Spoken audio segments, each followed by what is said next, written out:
You're listening to Shift, Human First Financial Guidance with Ross Marino.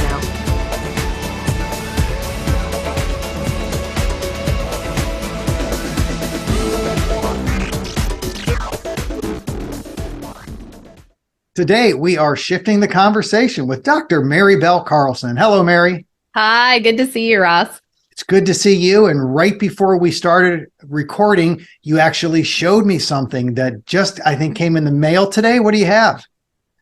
I've got the book. That we just finished up, Anchors, Ostriches, and a Hot Pair of Scissors. And if you're like, what in the world do those three things have to do with each other?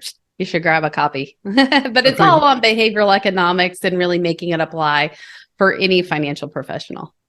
Well, I had a sneak peek at the book, loved it, took a lot of notes, was able to correspond with you on it. And what I had mentioned is that I found it, I gave you three words, right? Insightful, approachable, and practical. Because I know some of the stuff can get pretty heady when you're with behavioral economics and finance. But before we dive into that, you can't let that title go. Please tell me the title again, and you got to tell me where that came from.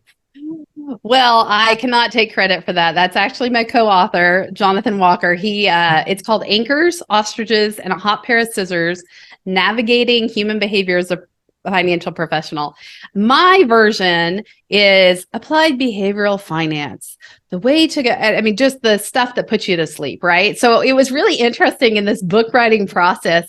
I actually had to unlearn how to write because I had written as an academic for over a decade. And so I would write a paragraph with about 10 citations per paragraph. And you'd go, Mary, no one wants to read that. It's so boring.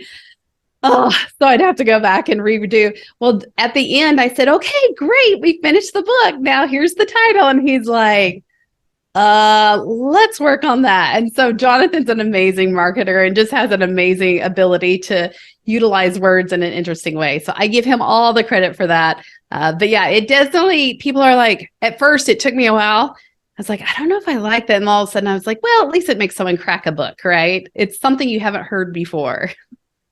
Well, and since I read the book, I can connect in my brain the anchor, the ostrich, and the huge pair of scissors because I remember reading it, and it was just really cool because you definitely use some visuals in there. And I'm an advisor, so you have to keep it pretty simple for me. You start doing citations and you say pose it and things like that words I haven't read in a long time, you lost me. That's it. I'm just going to be gone. I'm not really sure what that stuff means.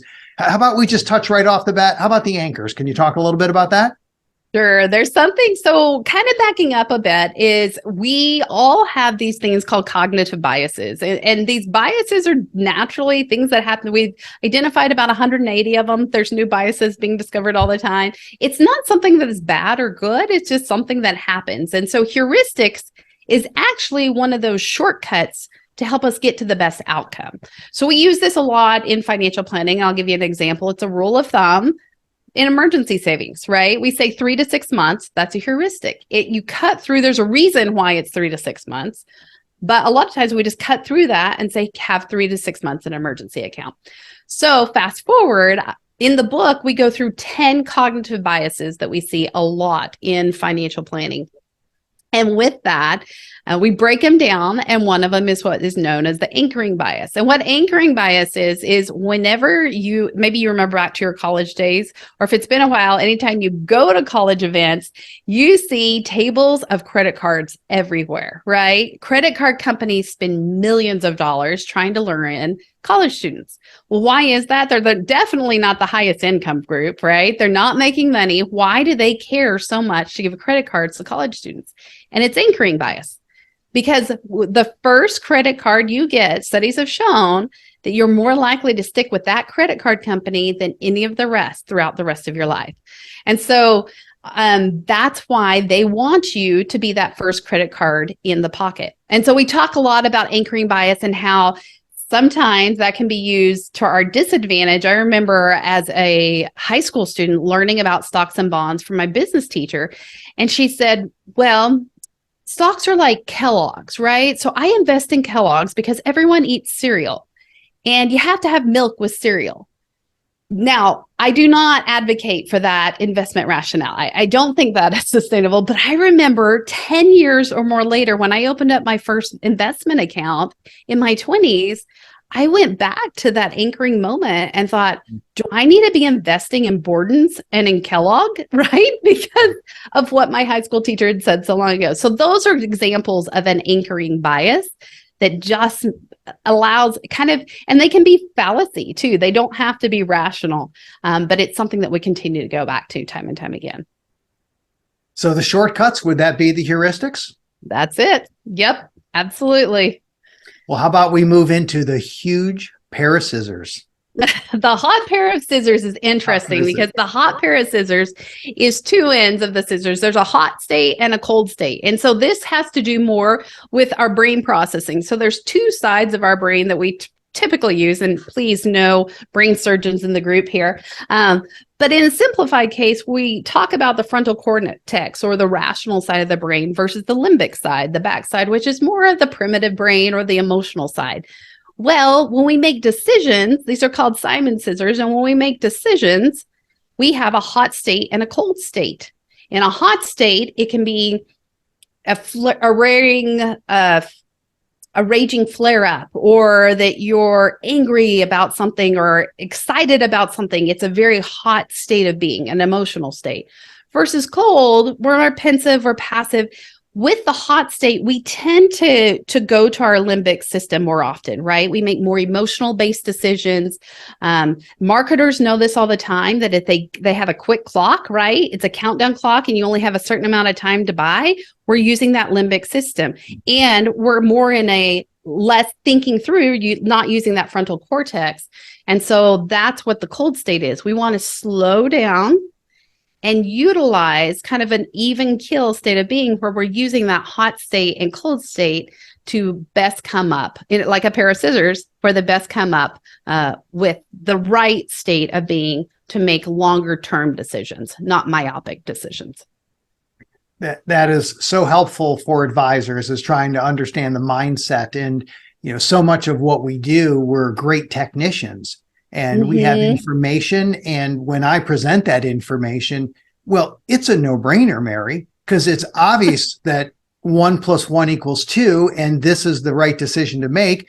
But then once the client processes it, it's not as easy on their end. So I think this is a side that we have to bring in even more and more. And, how would you encourage advisors to maybe shift their thinking and help them understand that they have to have a deeper understanding of how the brain works and how people process? Yeah, absolutely. Well, we see this often in financial plans. When you give a client a list, so this is choice overload bias, which is one of the biases we talk about. You give them 150 things or even 20 things on a to-do list. It's overwhelming for the client. And that's where the ostrich comes into play. Think of an ostrich with its head in the sand. They're just not going to act. They're not going to do anything on your list. And so you would rather them do one thing on that list rather than 20 things or 100. I've seen ones that take 3 pages. Not a good idea to hand a client a 3-page to-do list of what they need to change. And so these are short heuristics that we're using these examples and saying, okay, here's what we mean by the ostrich effect, and here's how to slim it down. Here's how to take a choice overload bias where a client can't make a decision and shorten it, and maybe just instead of 31 flavors, narrow it down to 10 flavors where they still have that ability to choose, but you're shortening that. We've seen this a lot in the retirement field. We think about retirement plans over time have drastically evolved, not just from a pension state into a 401k, but even just the amount of investment options that we give someone. And so what we're seeing, and this is all behavioral economics, is nudging, encouraging people into 5 plans. In fact, the largest 401k plan in the world is the thrift savings plan. And the government thrift savings plan has 5 choices. That's it. No more, no less. Now, granted, it covers 96% of the market, but it's simply 5 choices. And you can make all kinds of connections there of how you want your investment allocation, but you only have 5. And so that's exactly what they've done with target date funds, lifestyle funds. All of these changes in retirement are direct examples from what we're seeing of these applied behavioral economics. So we're taking those same concepts and saying, now how can financial planners and financial professionals use this in their business to come up with similar outcomes for their clients? The book was excellent. I encourage all advisors to take a look at it. I know it's out on Amazon now, right? It is. Yep. It's up on Amazon, and we'll include the link. I'll send it over. That's going to be awesome. Now, you have helped me quite a bit with Shift, working on the agenda, helping me connect with different speakers, brainstorming different organizations. Love what you've done. You've made a big impact in it. What are you looking forward to at Shift?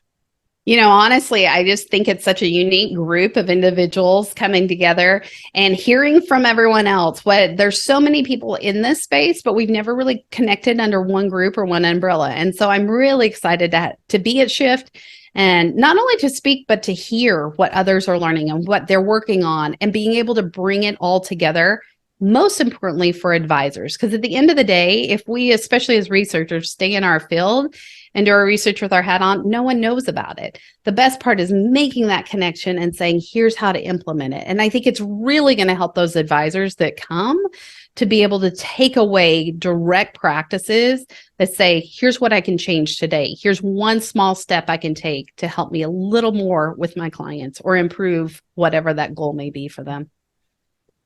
We've always said internally that the success of a conference is determined by what the advisor does when they go back to their office. Otherwise, it's just vocational recreation. And we're not interested in that. So I love that we have such a strong academic bent, but we also have the people that understand it has to be, here's what to do, here's how to do it, here's why it works. So hopefully that'll translate into transformation with those advisors. I think it should be pretty cool. Absolutely. And I love the connection. So many of those that are speaking have worked directly or do work directly with clients. And so they're not just thinking from a theoretical framework, they're actually utilizing their experience as well to bring it to the stage.